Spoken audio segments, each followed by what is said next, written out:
Greetings to you from wherever you're watching us tonight. Thanks for joining us on the Tuesday edition of the show. Right here from the city of Lagos, I'm Yemi Adebayo.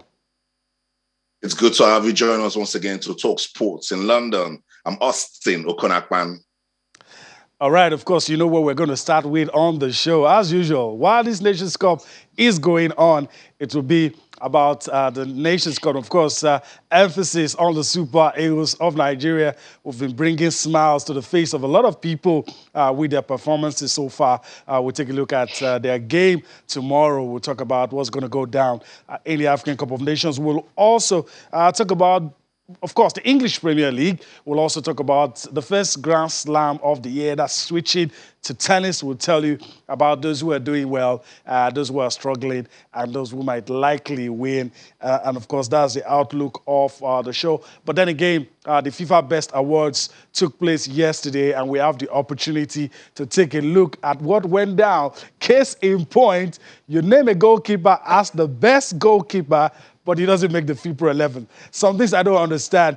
But that's the outlook of the show tonight, I know. Austin. I know. Good to have you on the show too, Yemi. And of course, to our numerous viewers all over the world. Still an action-packed sort of sports. So much going down. But for us, we love the Africa Cup of Nations and we've been covering it. We'll continue today. And gracious goodness, what has Mama Africa done to Ghana? Because you start wondering what else should Ghana do to win a game at this competition. They're currently down to debutants Comoros by a single goal, and they've lost an influential player. I mean, I don't know what's going on. You talked about the best awards. Finally, it was also an opportunity for Robert Lewandowski to win something big, because if he had not won that one, Yemi would shut down every other awards for the year. But, you made a valid point about Edward Mendy. And look, awards are very, very funny. Sometimes I just try to talk about, maybe some people just want to give this person, or the organizers believe that if we give this certain individual, it will help push the award further. So when they give it out, just take it and just talk about it that way. Yeah, that's it. All right, let's get into things proper. Of course, we're going to start with the African Cup of Nations, but we need to take a breather and get into that segment proper.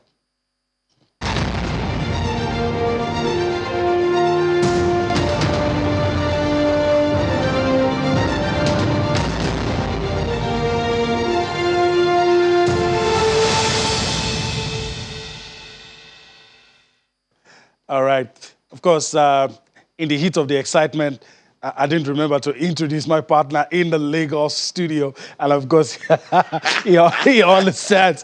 Kehinde Idris is here with us. Greetings to you, Kehinde. Thanks for finding out time to be with us on the show tonight. So good to be here. Trust me, the excitement caught myself. I didn't care whether I was introduced or not. I just wanted to enjoy both of you bantering and see visuals from the AFCON. And it's what it is. We're Africans, we're Nigerians, we're enjoying the moment. And I keep going back to what Kelechi Iheanacho said before the competition. After the whole back and forth, we'll release players, it will be 27th, it won't be 3rd and all of that. He said, African players, when you come here, when you are here for the AFCON, for Cameroon 2021, being played in 2022, show to the entire world why we all want to assemble, why we all want to converge on Cameroon, and the entire world, I guess, are already seeing that. A player, 21-year-old, who is of African descent, is already been scouted by some teams abroad. So it is what it is. The AFCON is living up to its billing, and there is still more. We can see that teams are just bursting into life. All right, Austin, before we talk about today's results and all the other interesting things happening, we're not going to be doing this ourselves. Kehinde is here, and we also have someone else joining us to take a look at all the interesting things, and I must add, all the things making us smile about the African Cup of Nations. That's what it is, Yemi, when we have all of these big analysts, it means we want to break down properly, we want to give it a comprehensive coverage, and of course, expand the conversation. So let's welcome the guys who will be having this conversation with us right there, so close to you in Lagos, where he's in Ibadan. Former footballer Jide Olugbodi joins us on the show. Jide, it's good to have you on Sports Tonight. Good to be here, Austin. Awesome. And also a respected colleague in the industry, publisher, ACLsports.com. He left me in London, ran to Abuja, Let's welcome Calvin Oka on the show. So, Calvin, good to have you on Sports Tonight. Thank you, Austin. Thank you for having me. Hello, guys. Awesome. Yeah. Awesome. Welcome on board, guys. Okay, I mean, let me hand over the conversation to you. All right, let's just start with what happened today. I mean, what is currently going on. Let's start with the ones we know for sure, and also continue with the ones we're monitoring to see how it's going to end. First, let's talk about the teams that have advanced, courtesy of the results that you're going to see, the teams that have progressed to the Teranga Lions of Senegal in action today. Was almost a nightmarish ending for them when the ref initially pointed to the spot, but they had to go and check VAR, and everything was calm. So you have on your screen Malawi and Senegal. Of course, shout out to the Malawians. They played their hearts out today. They played a goalless draw with Senegal. Zimbabwe surprised Guinea. Guinea had a chance to top the group, but this result ensured they finished behind Senegal. And the ones we are monitoring, we all thought Gabon was going to be about Pierre-Emerick Aubameyang. As it turns out, it's not happening that way. They're leading by a goal. I don't know if it is because Morocco has qualified. I don't know. But they're leading by a goal.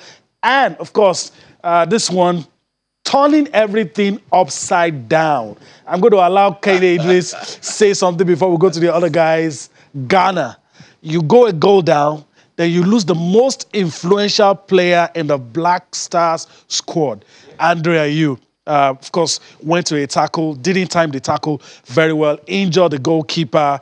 The ref checked on VAR, had no choice. The moment he went to his back pocket, I knew a red was coming out. And there you have it. It is what it is. For Ghana, it's a make or man match. You either get fantastic results from this game. Trust me, it's not even 3 points. You need goals to back up your 3 points. It will ensure if you're not qualifying automatically, then the third best losers position, where we have other teams who are jostling for this already. Cape Verde is waiting. We already have Malawi waiting. So you want to be there and be there with some good goals, to back up whatever points that you've got. So it's a make or ma. It helps to put proper pressure on Ghana. And that was what ensured with Andre Ayew. If you check out Andre Ayew, he's one of those disciplined players. He checks his movements and all of that. He can be so calm with the way he plays his football. But for everything they know at the back of their mind, this game is either we get a win and all of that. You can't get a draw. You can't get a loss. You just must win. I guess, that brought them to where they are. And also for the Ghanaian team, in recent time, they've not really pulled their weight. As much as they got some very massive, brilliant players in their team, Andre Ayew, Jordan Ayew, you have the likes of Thomas Partey, Case. You can go on and on mentioning names in the Ghanaian squad, but playing as a team has been the major issue. And whenever there is an issue like this, we always go back to the manager. How is the manager setting this team up? I'm not saying teams are not stepping up, teams are not turning up, but I'm asking that you have a crop of players that is this good for the AFCON and you cannot get anything off it. But respect, massive respect to the likes of Gambia, Comoros, Malawi. These teams, no disrespect, quote and unquote, small teams, but they brought the game to the big boys. In the first round of games, we saw hard results come by. But I felt it was just, they are so psyched up for the first game. But we've seen second game, third game, and this team still standing up like this. Fantastic, Gabon, well done. And I'm saying, for the teams that won't qualify, if you go back and see, check, you lost to good teams. All right. Not just being unlucky. Okay. All right. Before I pass the baton to Austin, let me go to Calvin and just get his thoughts. Yemi from Lagos here. I want to say I read your comments a lot on Twitter, social media. And, of course, I like all the things that you say. But I just want to get your thoughts on the matches currently going on. And, of course, the matches that have been played. We should be talking about other matches, but Ghana is getting our attention because it looks like they might be on their way out. And I'm not sure anybody thought that was ever going to be the case. I did not think, there's no way I would have thought I would be in this situation.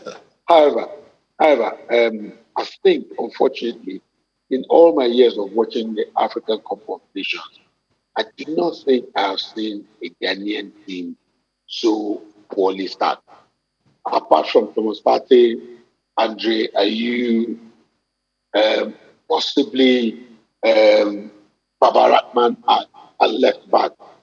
I watched the whole team. Oh, and Daniel Amati, centre back. I watched the team. I didn't look at the players on the bench, and I'm asking myself, how did Ghana get here? How are they? How are they not? Um, how did they? How have they lack so much quality? Another thing, though, is as I said just before I came on air, I think the South Africans have put a curse on Ghana since that World Cup qualifier. Since that World Cup qualifier they lost in Ghana, the South Africans were so upset about that defeat. I think they went somewhere, they probably got a doll that's dressed in a Ghanaian jersey, and then they pin him in, and that's probably was affecting Ghana in this tournament. Okay. All I right. know. I know. I'm also stunned. Right before the match, I tweeted, "What if Comoros beats Ghana?" And a lot of persons came for me that it's not possible. Let me go to Jide in Ibadan. Jide, you played football, so you give us a player's perspective. I don't know what's going on with the AFCON and the upsets. Does this mean African football is getting better, or some of the big teams were just complacent? Yeah, I mean, it's exciting. I mean, what I've noticed so far is that a lot of the so-called big teams have gone to sleep, and the so-called small teams have actually woken up. So what is happening is the gap is being breached at the moment, and it's good for actually for African football. It's no longer about big names. If you look at the teams that are performing so far, it's the teams that are playing as a team, not individuals. And Ghana, for example, we've all talked about it, but when you go to a tournament and you lose your first game, you're in trouble already. It's 3 games. You lose the first game, there's a lot of pressure in the camp because you have a few days to recover. And the second game, even though they were unlucky, they drew 1-1. So the handwriting was on the wall. I'm not surprised. And as Calvin said as well, if you look at them and the performances from the game they played, in the qualifier, it's like Ghana is not together. They're not playing as a team. But the game is still on. Football is a game of two halves, like you say, and anything could still happen. But I mean, I'm excited with this AFCON. Really excited. I know. I'll throw it back to Calvin also before Yemi takes over in Lagos. Calvin, has it been an AFCON of upset? Does it excite you for African football? Oh, it excites me. I'm really pleased. Almost every game I'm watching, I find something exciting. I find something that I am thinking, yes, there's progress. There's progress in the continent. See, the problem we've had, especially from a lot of observers, is that they watch AFCON with the eyes of watching the Premier League or watching La Liga. No, no, no, no, no. I've always told my friends in London when they try to give me, asking me who do I think will win the AFCON, I always say to them, AFCON is no respecter of names. When we get to Africa, it's a completely different tournament. It's a completely different kettle of fish. And if you do not perform on the day, just as Ghana have shown everybody, just as Algeria, for instance, we have not even talked about the fact that Algeria lost the Guinea the other day. And this is the defending champions who have gone 35 games unbeaten, and they've come to AFCON and they've lost. They've lost. They didn't even lose by a dubious penalty or something. They lost by a team who were not scared to take them on. So that's something that I like. I love that aspect that nobody is how do I call it? Nobody is immune to the defeat. Big boy or result being predicted easily. No, come out and play. Let all of us play this ball. It is 11 against 11. So that's what I've liked about the tournament thus far. It's not been a walkover for anybody at all. You want to play, you want to win, come and play. And let's see. That's right. I totally agree. And I'm taking it from there before I hand it over to Yemi. That's what happened with Ghana. Comoros scored before Andre Ayew was given the red card. So you will even say, oh, it was because of the red card. Comoros took the game to them. And I'm sure Kehinde Idris, I love upsets. I don't know about you. Do you love it too? I love it. I love it. I am one of those who crave for minors to step up and just let the big boys understand there is no comfort zone. If you don't play football, like like Calvin said, if you don't play football, you get pushed aside. And the likes of Ghana, Senegal, Algeria are already feeling that. Now, let me put this out here. The Nigerian national team, quote and unquote, has not played the finest of football, but they've played the best of meaningful football. That is result-oriented. Understand your opponent. Know their strengths. Know how to cage them. Know when to break them and get result. Because it is now open that the AFCON does not respect any name. You don't get to understand all of these gimmicks, these tactical angles, then you get beaten. You get to lose result. Look at how hard it is to even get goals. As compact as things are, they still, got to lose goals and all of that. So the AFCON has shown us that you get to bring your A game. That is number one. You understand your opponent and how strong they are in some places, how weak they are in some places. That is another angle. And that is what teams like Cameroon, like Nigeria are done at this time. And for so many other big teams, I think maybe they will be home before they understand this. Okay. All right. We're about to go on the break, but let me just bring Jide into this. The coverage of the Western media, sometimes I don't like some of the things I see on their headlines, but they seem to want to see the top players shine the way they do in those glamorous leagues. But it's not happening that way. The Mo Salah, Mane, all those guys, even Pierre-Emerick Aubameyang is not even playing for Gabon, and they're still doing well. So, as Africans, why do you think this is not the case? Why do you think some of these top stars may do well at their clubs, but they come to the continent, it's a struggle? It's a simple reason. And, European football is a little bit different from African football, where European football is more about tactics, lots of tactics, it's about a lot of running, it's very fast as well, the weather permitting that as well. So you see the game is played at a very, very hectic pace. But when you come down back to Africa here, the weather is, it's about 35 degrees out there. They're taking drinks breaks, and the game is more.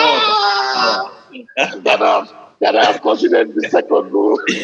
the game is more about power, and it's about slow build-ups as well. Yeah. And so that's where you see the difference. And the players are not given any room. And to be honest, I've seen some tackles that in Europe, you might actually get a blue card if there's anything like that. But in AFCON, you get a yellow card or a warning. So there's a little bit of difference. And of course, the pitch as well. Let's not forget the pitch. The pitch is not the same. All right, Jide, let me just butt in.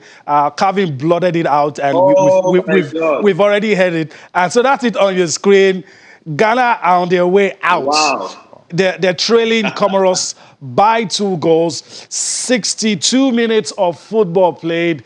They have 28 minutes left to score many goals and hope to qualify as the best loser.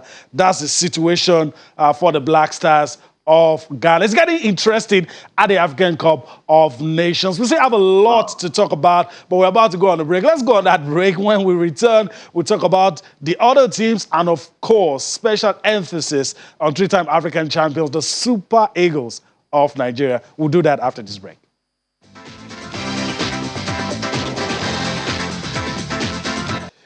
All right, very interesting things happening at the African Cup of Nations. We're about to start talking about the Super Eagles of Nigeria, but I can't resist the temptation to ask the guys before I pass the baton to Austin.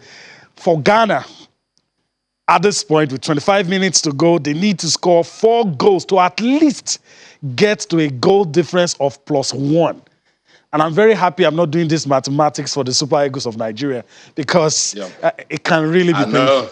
It can really be painful. But let me go to Jide. Well, Ghana just pulled one back now. Okay. So maybe they'll need 3.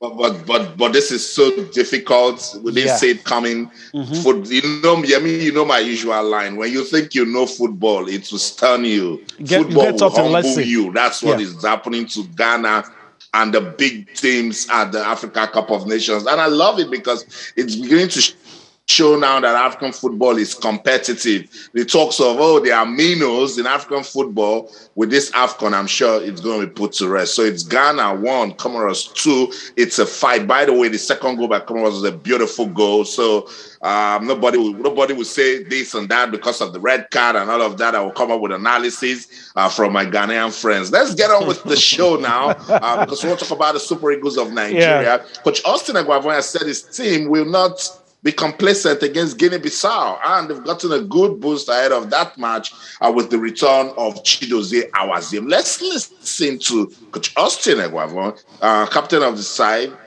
Trust Ekong, and then we'll come back. We'll get the guys to talk about it, so don't go anywhere. We'll be right back. In good football, so that is why we have to double our effort. There are no secrets anymore. Everything is out there for an opponent to study. So as well, we can also study, and we have been studied as well. And like I said earlier on, we're going to approach this game with all seriousness, with respect as well. For me, this is, of course, some of the experience that I had from the previous tournament, and being in a situation like this, it's all about continuous performance and also improving your game as a team. Every time you have an opportunity to play. We don't underestimate anyone. Recent weeks, everyone's been talking about Mohamed Salah being in there, Sadio Mane, to name a few. I think in Nigeria, we've got some fantastic players as well with Wilfred Ndidi. I think is one of the best midfielders out there at the moment. And there's a few other ones that hopefully will, in the coming years, be selected for those awards as well. But I think it's just a matter of time.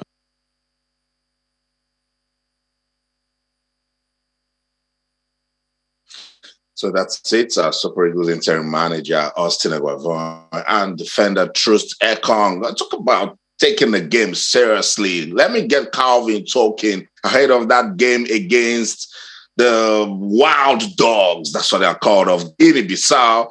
Is that the mentality? Stay serious, go out there, get the job done, and keep your confidence going. Yes. For me, this game is not all I just. As the players, as they go into this game, I just want 2 things: we don't lose, and nobody gets injured. That's very important that we do not lose. It doesn't matter if we don't win, but it's extremely important that we do not lose, so that there will be no bad feelings, down feelings in the camp. But we have to make sure that we go into the round of 16.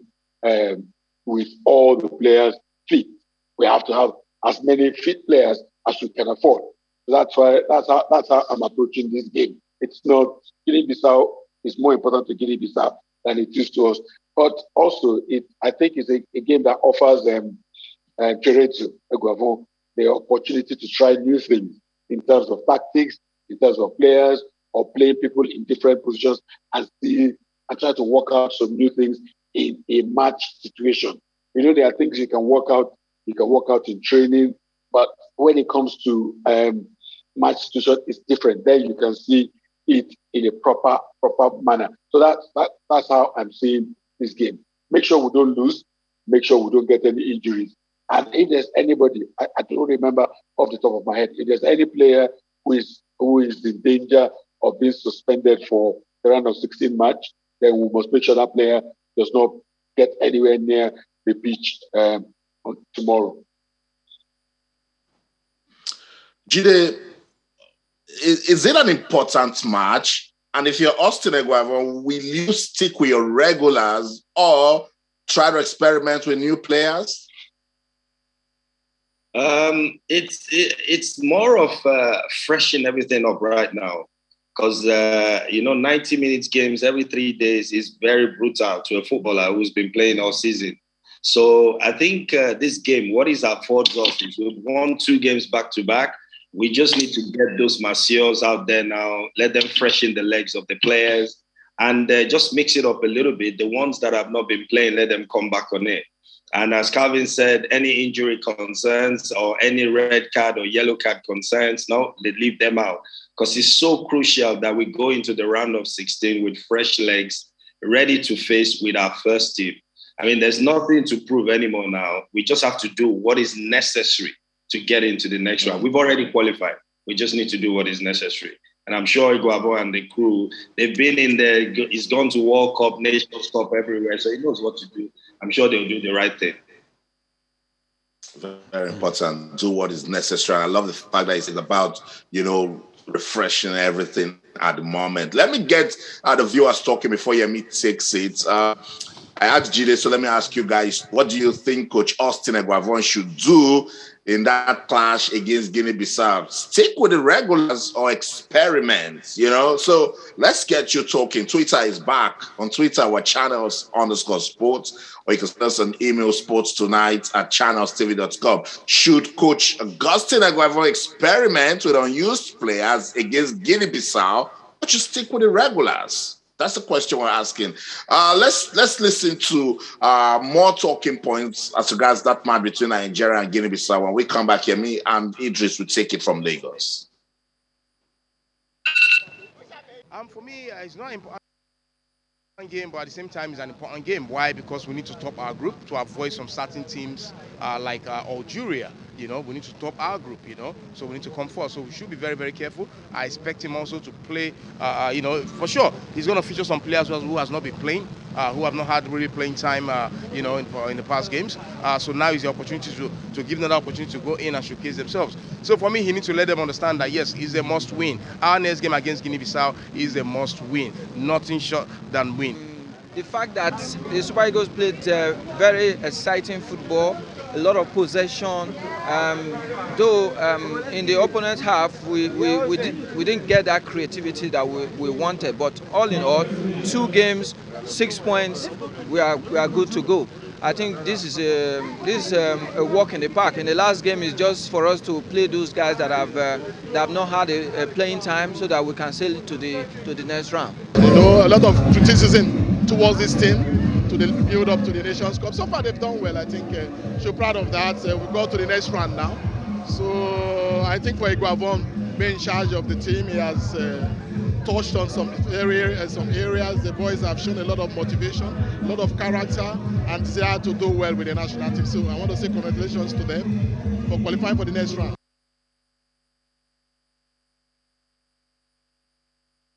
So that's an ex-internationals, Ifeanyi Daisy, Julius Ahawa, who, by the way, is looking fit, can still get into the pitch and play football, and Victor Ikpe, Prince of Monaco. Let me take you to Idris. Idris, do you agree with everything they talked about? Yeah, I totally agree. Though all 3 had different angles to, the subject. But I kind of agree, partly to everything they said. Number one, some persons want the entire team, the team that has been playing, that's the 11. And I think why that is, Egypt have got 6 points. Egypt have got 3 points. They have to play their final game. We get to relax our team, probably play the second tier, and then we do not get the required points, probably getting to lose, and then we stay on 6 points. Hey, we don't know the kind of teams, because the way the AFCON is, the second place teams now are looking like Algeria and the likes. We don't want to play such teams. Okay, there's an update on your screen. Of course, the Atlas Lions of Morocco have pulled a gold back, so it's 1-1. And so Gabon won, Morocco won. In the other game, Ghana still trailing Comoros a goal to 2. So that's the situation report in those games. If it ends this way, the Black Stars are out of the competition. If it ends this way, but there's still a little bit of time. Kennedy, just let me allow you to finish up on some of the things you're saying. You already talked about Egypt. We're going to Egypt next, but what will be your expectation for tomorrow's game? The Nigerian game. Yeah. Yeah, it's as simple. For me, I would want not total changing, like having 6, 7 players out of the Just a few. regular, just a few, like the likes of the attack. Probably Taiwo Awoniyi out or Kelechi Iheanacho out for Sadiq Umar and all of that. I want those touch-ups. Then the defense, you can do a little bit of adjustment, maybe a line up for Tyron and all of that. Let's just have 1 or 2 touch-ups, not a massive, total change. Not the whole scale. Because I still want, and I think it was Calvin who said that, psychologically, getting a result from this boosts us into the knockout rounds where it was all without blemish, without losing that went through the first round. Then also, it's good to continue to send message out there to whichever team we to play in the knockout rounds, talking about the quarterfinals. They see your 3 games and they're already trembling. The moment they start trembling before playing you, you've already won that battle halfway. You just need to do the remaining work. So I want to see that. And also, I just want a case where it's as competitive.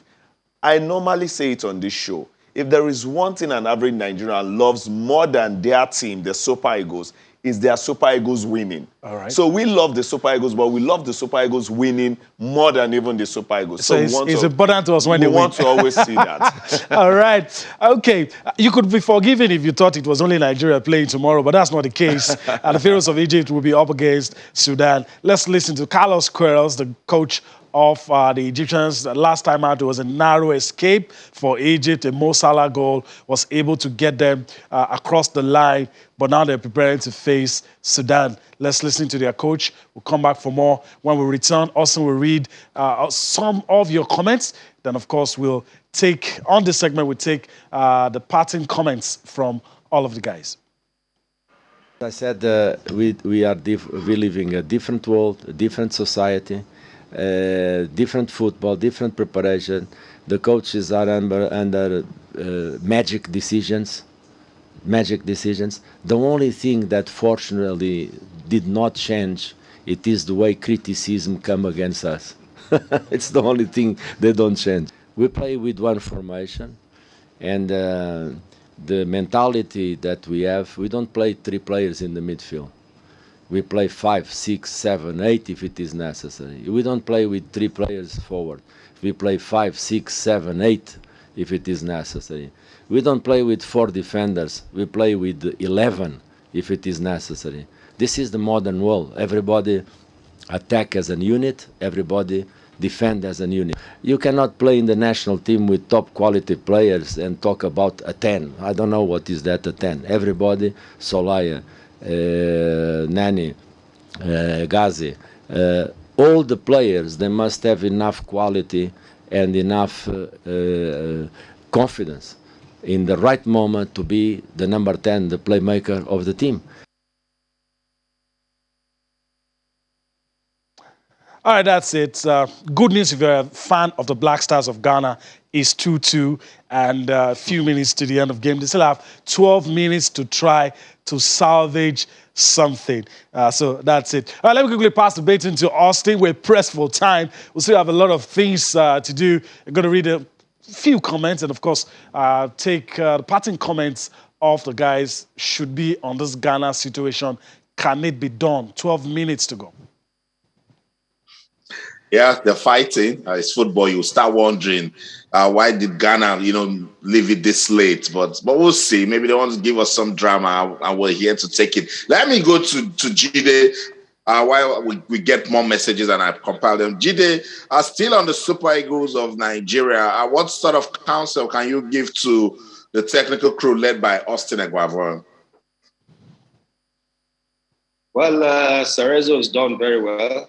I think, for one, I've not seen a Nigerian team that is very, very organized and tactically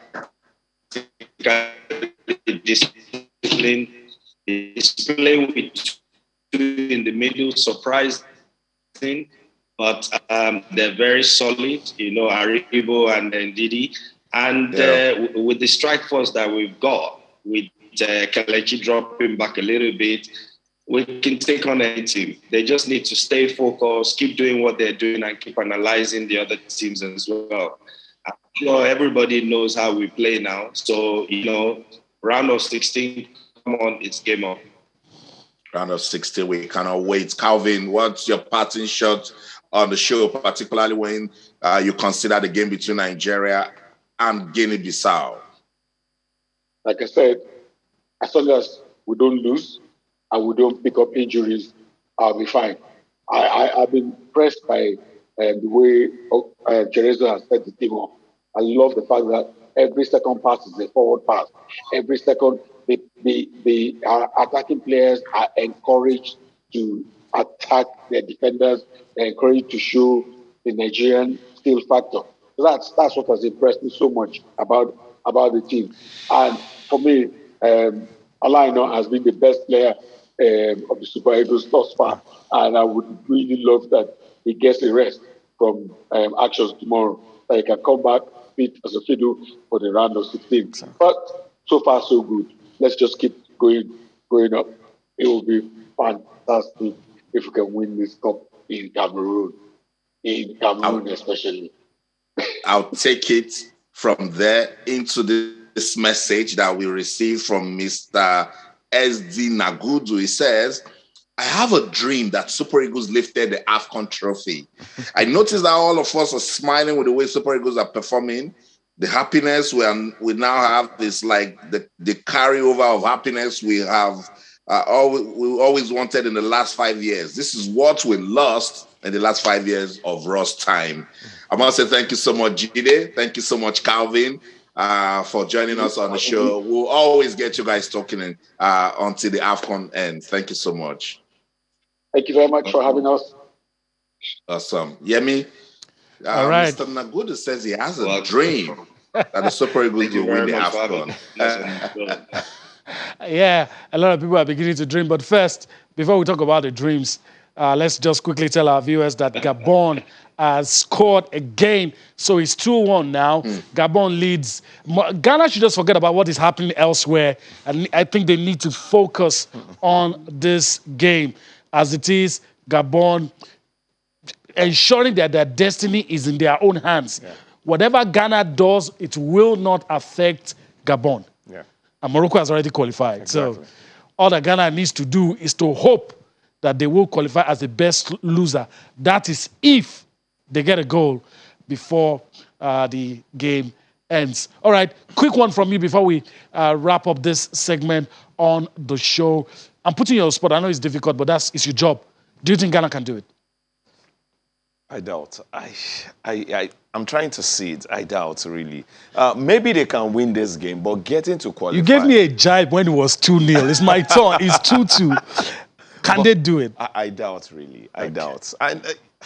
I'm wondering, in Ghana now, I'm sure a normal calculator cannot calculate No. It's going to get broken. They need serious scientific calculators. I feel for the coach. I feel for everybody. I feel for everybody. The team is not as bad as what's happening to them. All right.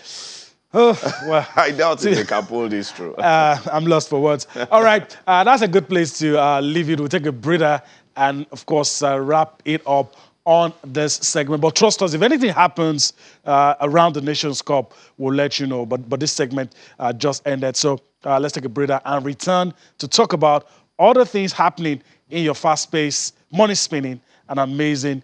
Just as I was about to wrap it all up, okay, it's still the same situation right about there. Morocco has leveled up. These guys won't let us leave this segment at all. Austin, maybe if you're the one talking, we'll be able to wrap up this segment. Morocco says no. Morocco says no. It's 2-2. And just less than 10 minutes to play in both matches. I know, and I'm looking at the Group C table. Gabon is on 7 points now, Morocco on 6, Ghana 2, and Comoros 1. Look, I don't know what else to say, but I love what is happening at this Africa Cup of Nations because Africa didn't come to play, and I love it so much. A big testament that football in Africa is getting competitive, and it's about time it starts getting the sort of respect that it is showing us now. All right, that's it. I think we can officially end this segment. Anything happens, we'll talk about it on the other side. We'll take a breather, come back to talk about some other things happening in your fast-paced, money-spinning, and always exciting world of sports.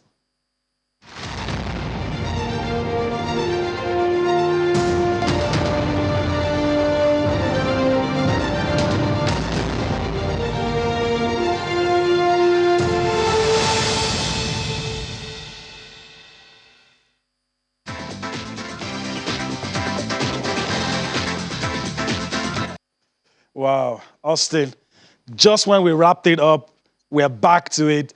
We're going to show you the result now. I think it's all over now. 4 minutes to play. 4 minutes to the end of the game. Comoros scored another goal. Ghana needs to score at least 2 goals. 2 goals to be on 4 points. As it is, the Comoros just spoilers. I mean, it's not as if they're going to qualify. I don't think they will, but that's it. That's it. They want to make records, and that's what it's all about. Get your first AFCON victory from the Black Stars of Ghana. That's massive for Comoros as a country, and they want it. Qualifying for the AFCON was enough joy. Going to the AFCON and beat Ghana, they will plant it into the sands of time for life. I mean, if you're a Black Stars fan, forgive me for saying this. I can't even imagine if this was. I told Kenny Idris on the break. It's even thinking about it, I'm having goosebumps. It's almost nightmarish to imagine. I saw the Zimbabwe game today. Zimbabwe beating Guinea. They celebrated like they are on to the next round. Otherwise, they are out. But like Austin had just said, there's bragging rights. There is the fact that I came to the AFCON, I did not just lay. Mm-hmm. I actually stepped up and got something. And this is Comoros beating Ghana. We saw how close they were in the other games. Yes, they were beaten 2-0 by Morocco, but it wasn't so much that they were outplayed. Yeah. For the game against Gabon, close shave, they lost by 1-0. So Comoros came, and we can say after this game, if it ends this way, Comoros saw and Comoros conquered, because we never expected them to top their group. We did not even give them a chance to qualify. So if they can win a game, then they came, they saw, and they conquered. It's something. All right, we leave it at that. If the AFCON will allow us, leave the AFCON. We'll leave it. We'll leave it at that. But let's move on. Let's quickly come to the Nigeria Professional Football League. Midweek games in the Nigeria Professional Football League. Midweek games in the Nigeria Women's League. Let's take that quickly back to back if we can. We're pressed for time. Let's do that quickly. Matches to be played in Nigeria Professional Football League. Let me run through this quickly. Niger Tornadoes up against Shooting Stars. Sunshine Stars will take on Gombe United. MFM FC up against Rivers United. Katsina United up against Lobi Stars. Dakada FC up against Wiki Tourists. Plateau United will take on Nasarawa United. These are some of the matches on match day 7 in the Nigeria Professional Football League. You also have, for the ladies, we're switching. For the ladies, Group A, Pelican Stars will take on Edo Queens. Confluence Queens will take on Nigeria Tales. Nasarawa Amazons up against Adamawa Queens. Then let's go to Group B. Quickly in Group B, you have Royal Queens take on Sunshine Queens, FC Robo Queens taking on Delta Queens, Abia Angels taking on Bayelsa Queens. Interesting matches to look forward to in both the male and the female NWFL, NPFL. All right, also let me come to you quickly. We're pressed for time. That's a game currently going on in the English Premier League, the game that didn't get chopped off. And is going on right as we speak.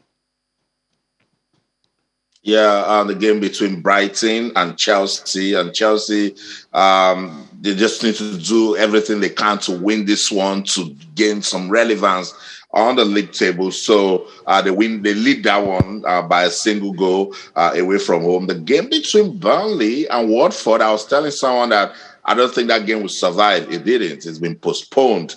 So it was just left with Brighton and Chelsea. And that's the update there. Chelsea won, Brighton 0. All right, so that's it. That's the update.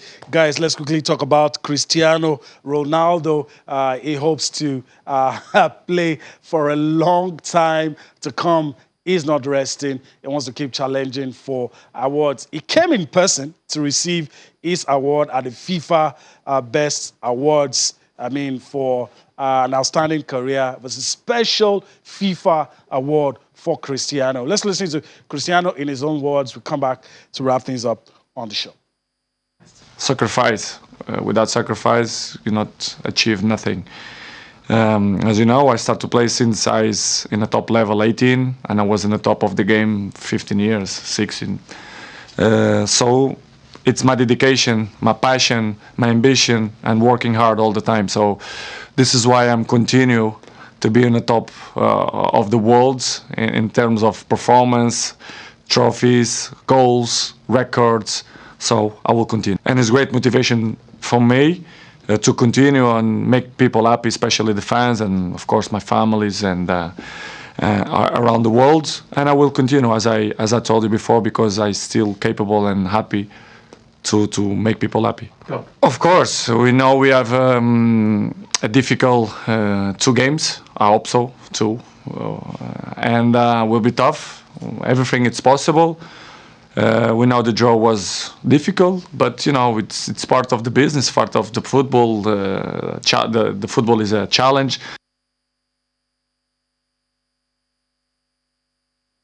All right, Cristiano Ronaldo there. Quick one on Cristiano Ronaldo. There's nothing left to say about him. There's nothing left to say. But how long do you think he can remain on the top? With what I'm seeing, with the way the man has conditioned his body, keep showing up as one top athlete around the world, not just football, but I'm talking sports in general.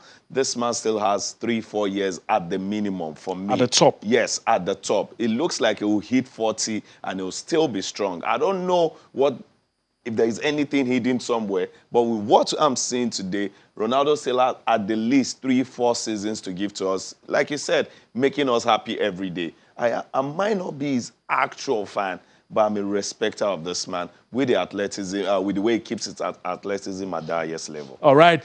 K-Davis, I want to thank you for your time on the show today. As usual, the conversation never ends. It never ends. We take it out. Thank you very much. It's an enjoyable time. All right.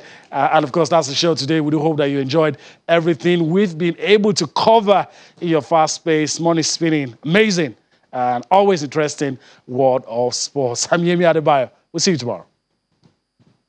And it can also be an upsetting world of sports. Comoros, they are ranked 132 in the FIFA ranking. They are about to record a historic win over the Black Stars of Ghana in London. I'm Austin Okonakwan. In everything you do, remember, keep talking sports. Bye for now.